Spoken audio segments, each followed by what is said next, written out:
हज कमिटीच्या गैरव्यवस्थापनामुळे सौदीत हज यात्रेकरूंचे हाल। राज्य हज कमिटीचे सदस्य बबलू शेख यांचे सीईओ लियाकत अफाकी यांच्यावर आरोप। भारतातून सौदी अरेबिया येथे हज यात्रेसाठी गेलेल्या भाविकांचे हाल सुरू आहेत। यात्रेकरूंना भोजन, प्रवासाची आणि निवासाचीही व्यवस्था नसून याला हज कमिटीचे सीईओ लियाकत अफाकी हे जबाबदार आहेत, असा आरोप राज्य हज कमिटीचे सदस्य बबलू शेख यांनी केला आहे। प्रत्येक यात्रेकरूकडून 3.5 लाख रुपये घेऊन सुद्धा काहीही सुविधा दिलेल्या नसल्यानं हा सर्वात मोठा घोटाळा असल्याचंही बबलू शेख यांनी म्हटलंय। शनिवारी ठाण्यात आयोजित पत्रकार परिषदेत बबलू शेख यांनी हज यात्रेकरूंच्या हाल अपेष्टांचा व्हिडिओ माध्यमांसमोर दाखवलाय। बकरी ईदच्या दरम्यान हज यात्रा संपन्न होत असते। आयुष्यात प्रत्येक मुस्लिम बांधवाची एक वेळेस तरी हज यात्रा करण्याची इच्छा असते।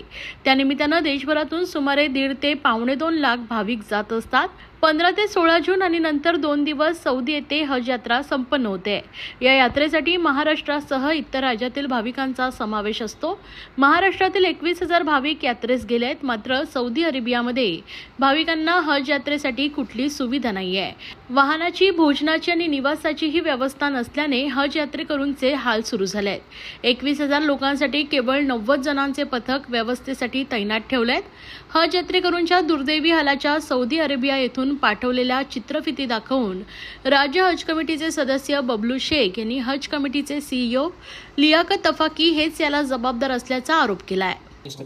मी आपल्या माहितीसाठी सांगतोय, भारतीय हज कमिटी मार्फत 1.5 ते 2 लाख प्रवासी हज साठी सौदी अरेबियाला गेलेले आहे।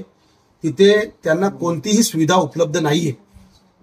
राहण्यापर्यंत, झोपण्यासाठी, जेवणाची आणि त्यांना ट्रॅव्हलिंगची कोणतीही सुविधा नाहीये। गेले 4 दिवस ते जाऊन तिथे हैराण आहे। असं तर 15 दिवस अगोदर ते गेले, पण हजची सुरुवात होऊन हे 4 दिवस झालेला आहे। 4 दिवसामध्ये आज लोक मीना म्हणजे आमचं जे हजची सुरुवात होतो तिथे जाण्यासाठी 50 किलोमीटरचा रेंज आहे। तिथून ते तिथपर्यंत जाण्यासाठी त्यांना बसची सुविधा नाहीये। त्या लोकांनी आमचा एक ग्रुप आहे, ग्रुपमध्ये त्यांनी मेसेज केला, त्यांना दाबण्याचा प्रयत्न करण्यात आला का तुम्ही हा असा मेसेज फॉरवर्ड करू नका, भारतीय हज कमिटीची कुठेतरी बदनामी होणार आहे। आम्ही सुद्धा या सगळ्या गोष्टीला त्यांना समर्थन केलं। ठीक आहे, आज ना उद्या हे जे प्रॉब्लेम आहे ते क्लिअर होणार, पण ते प्रॉब्लेम काही क्लिअर झाला नाही, म्हणून मला आज ही प्रेस कॉन्फरन्स घ्यावी लागली। नेमके काय प्रॉब्लेम त्या लोकांना येत आहे? तिथे जेवणाची, राहण्याची सोय नाहीये। 3.5 लाख रुपये एवढी मोठी रक्कम या लोकांनी तिथे वसुली केलेली आहे। 3 वेळा महाराष्ट्रात, देशातल्या कानेकोपऱ्यातल्या लोक मुंबई हज कमिटीमध्ये येत आहे। तिथे येऊन त्यांना 3 वेळा पैसे भरायचा। आपल्या माहितीसाठी मी सांगतोय, त्यांना बॅग्स जे दिले ना तेही उत्तम क्वालिटीच्या दिलेल्या नाहीये। कोणती अशी सुविधा केलेली नाहीये। मी हज कमिटीचा सदस्य असून मला तिथे जाण्यासाठी पास सुद्धा देण्यात आलेला नाही। हा सगळ्या मागे फक्त अफाकी म्हणून जे आहे सेंट्रलचे सीईओ, त्यांनी सगळा अधिकार आपल्याकडे राखून ठेवलेला आहे। संपूर्ण महाराष्ट्रातून जे लोक येतात त्यांचे फॉर्म हे महाराष्ट्र हज कमिटी मार्फत भरले जातात आणि त्यानंतर पुढील कारवाई होते। नेमकं मग महाराष्ट्र हज कमिटीचा याच्यामध्ये काय रोल आहे की नाही? 2 वर्ष मी त्यांना तेच विचारतोय का आमचा रोल याच्यामध्ये काय आहे। आदरणीय मुख्यमंत्री साहेबांनी आपल्या कोट्यामधून, आपल्या विशेष याच्यामधून मला सदस्य म्हणून पाठवून दिलाय।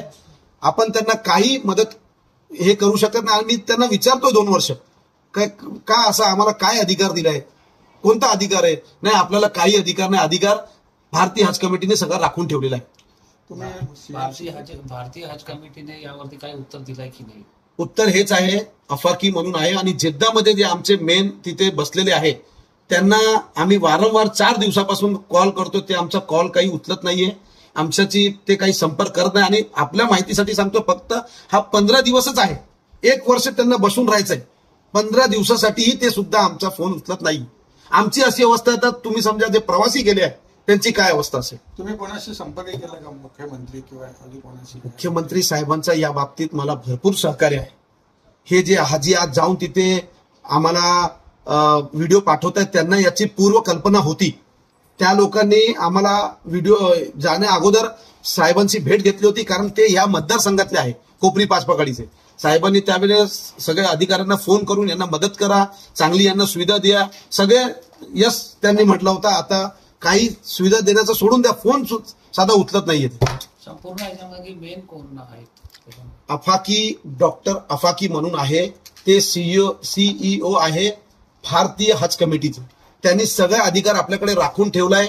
एक सुद्धा चांगल्या प्रकारे आमची हज समितीची मीटिंग झालेली नाहीये. उद्या परवा काय होणार आहे काय नाही त्याची कोणतीही आम्हाला कल्पना देण्यात आलेली नाहीये. आम्ही जर विचारायला गेलो तर फक्त हेच आहे का स्टेट हज कमिटीला कोणताही अधिकार नाही, शिवाय फॉर्म भरण्याशिवाय कोणताही अधिकार नाही.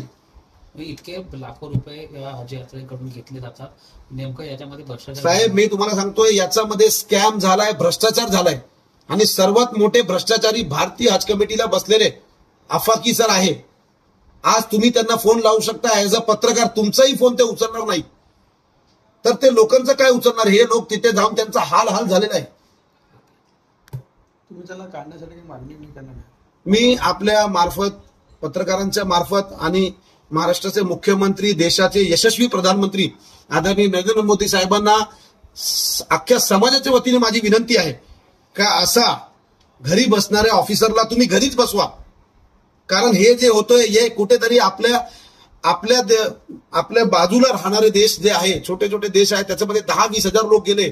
त्यांचाही सुद्धा त्यांनी व्हिडिओ पाठवले. ते किती शानमध्ये आरामात राहत आहे, त्यांना किती सुविधा आहे. उलट त्याचा ह्यापेक्षा पैसे त्यांचे कमी आहे.